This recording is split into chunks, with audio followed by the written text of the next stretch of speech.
আধুনিক রাষ্ট্র ব্যবস্থায় গুপ্তচর বৃত্তির ধরন বদলে গেছে। রক্তমাংসের মানুষের বদলে এখন গুপ্তচর বৃত্তি করছে ছদ্মবেশে প্রযুক্তি। বিশ্বব্যাপী চলছে প্রযুক্তি যুদ্ধের তীব্র প্রতিযোগিতা। এক্ষেত্রে এগিয়ে যাচ্ছে চীন। চীনের ভয়ঙ্কর প্রযুক্তিতে ঘুম হারাম ভারত ও যুক্তরাষ্ট্রের। চীনের তৈরি ক্ষুদ্র ড্রোন, যা দেখতে হুবহু একটি মশার মতো, কিন্তু এর ক্ষমতা চোখ ধাঁধানো। চীনের গবেষণার ফল এই মসকিটো মাইক্রো ড্রোন। এটি একটি বিশেষ সামরিক সার্ভেলেন্স ড্রোন, যা খালি চোখে দেখা প্রায় অসম্ভব। সাউথ চায়না মর্নিং পোস্টে বরাতে জানা গেছে, মাত্র 0.6 সেন্টিমিটার দৈর্ঘ্য এবং 1 গ্রামেরও কম ওজনের ড্রোনটি বাতাসের হালকা স্রোতেও উড়ে যেতে পারে। এতে রয়েছে উন্নত ক্যামেরা ও সাউন্ড রেকর্ডার, যা রাতের অন্ধকারেও ভিডিও ধারণ এবং গোপনে কথোপকথন রেকর্ড করতে পারে।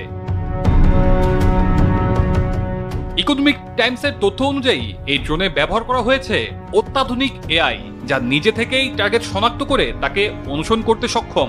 এর ডানার শব্দ একটি প্রকৃত মশা হওয়ায় এটি সহজেই যে কোনো নিরাপত্তা বলের ভেতরে নজরদারি করতে পারে, প্রায় অদৃশ্য ও নীরবভাবে।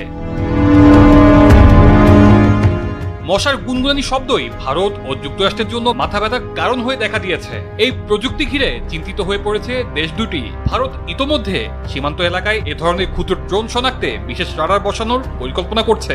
অন্যদিকে যুক্তরাষ্ট্র এই ড্রোনকে গুরুতর নিরাপত্তা হুমকি হিসেবে চিহ্নিত করে প্রতিরোধমূলক সেন্সর ও ইলেকট্রনিক জ্যামার প্রযুক্তি তৈরিতে কাজ করছে। চীনের মশা ড্রোন মোকাবিলায় ভারত ও যুক্তরাষ্ট্রকে কামান দাগাতে হচ্ছে।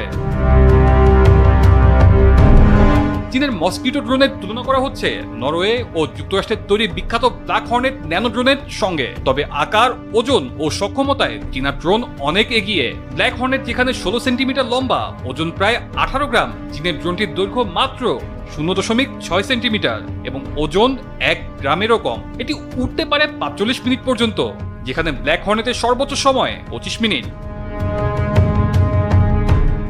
এই ড্রোন ইলেকট্রোম্যাগনেটিক পালস ছড়িয়ে কম্পিউটার নেটওয়ার্ক ও সাময়িক যোগাযোগ ব্যবস্থা সাময়িকভাবে অকার্যকর করতে পারে।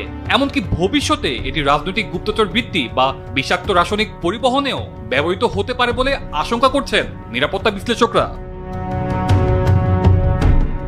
প্রতিটি ড্রোনের প্রাথমিক উৎপাদন খরচ বাংলাদেশি টাকায় প্রায় 56 লাখ টাকা।